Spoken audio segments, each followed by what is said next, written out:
We have it set up. Okay. I wanted to talk to you about some strategies to increase equity at Sabai. And I never thought I would ask this question, but does anyone think that having increased equity is not important? Definitely not. It is important. Why do you think that? Because we, as people that are focused on gifted learners, know that giftedness exists across socioeconomic lines and groups, and it would be helpful to have more of those children at our school. What about like the population that's at our school? I mean, what are they missing out on? Cultural diversity, experiences. Yeah, have you guys seen the doll experiment that was done in the 40s? Yes. Yes, it's a great little experiment. In 2014, Anderson Cooper did a similar thing, and we'll just watch a clip on this. I think it's fascinating.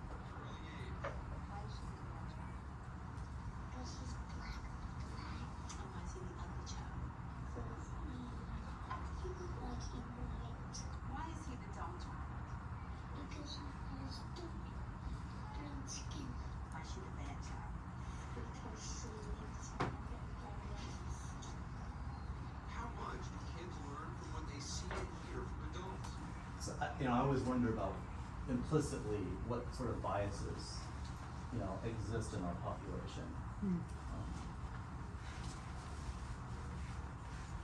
Are you asking or are you just saying? I'm just saying, like, I just wonder, because when you look at our population, well, the dark blue is, can you guess? Low SES students, what's dark blue? Sabai Yeah, Sabai compared to the is the district. dark blue. Oh. Yeah. So Yeah. dark blue is the the black color here is Sabai, and this blue color here is the district. We do not But I- reflect the district. But I also think in general, gifted, identification of gifted students, not even highly gifted, just giftedness, looks very similar to that across the district, which is not accurate. To Right. actually, the fact that there are so many gifted kids sitting in our schools, that those students are low SES, but they're not even identified in the first place, so they're they certainly don't have an opportunity to then do level 2 testing to get, level 3 testing to get to here, so they're not, I mean, A lot of the families don't know what to do. Right, it comes down to a lack of awareness of what the process is and how Why if it your kid would matters. need that, and just the ability to advocate for your child by actually knowing what's going on. Well, and I think if we even go higher up and take a bird's eye view, that's an issue all over the country. Yeah, well, I was Not gonna just say, here. even like the difference between like who's getting read to at night is who's getting reached sooner, who's getting identified sooner. Cause I do feel like there are a lot of kids that, in some of the lower areas that don't get identified until 4th or 5th grade, because that's when their curriculum is actually being introduced and they're being taught things, or maybe they weren't being sent to, a 5-tiered preschool with, all of this content being introduced at a very young age. You find that child bored at class because they were given opportunities to express their knowledge at an earlier age. Or that, and just general experiences, like the fact that so many of our kids have been to multiple different countries and learned about different cultures and just been exposed to more, museums and just like hands-on experiences. That definitely makes a difference as well. well, that shows an inherent bias in the testing to begin with, because we should be able to see giftedness in students regardless if they get those experiences. Like, they are not gifted, our students here aren't highly gifted because they had those experiences, and the kids that don't have those experiences are not gifted because they didn't. But the test does align and show more from students that have those experiences, so they get like a leg up on that. So it's not this doesn't surprise me in any way. It makes me sad, because I think it's not at all indicative of what's actually true for students. Yeah, and I think it's definitely a bad image.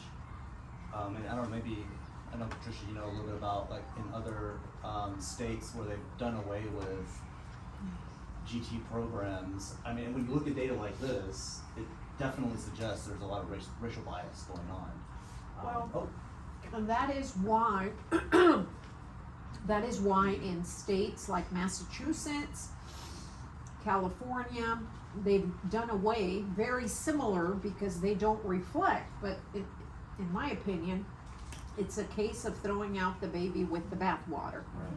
Instead of changing the method and finding less biased means to find these kids, no, let's just get rid of the program altogether. And that is doing a disservice, even more so to those children of low socioeconomic, hurts them the most. Because now you just got rid of the programs that could help those kids pull out of poverty. Because we all know education is the factor that makes the most difference to get somebody out of poverty. Break the cycle. And there's a Naglieri's developed an IQ test that removes the experiential and vocabulary components to IQ testing.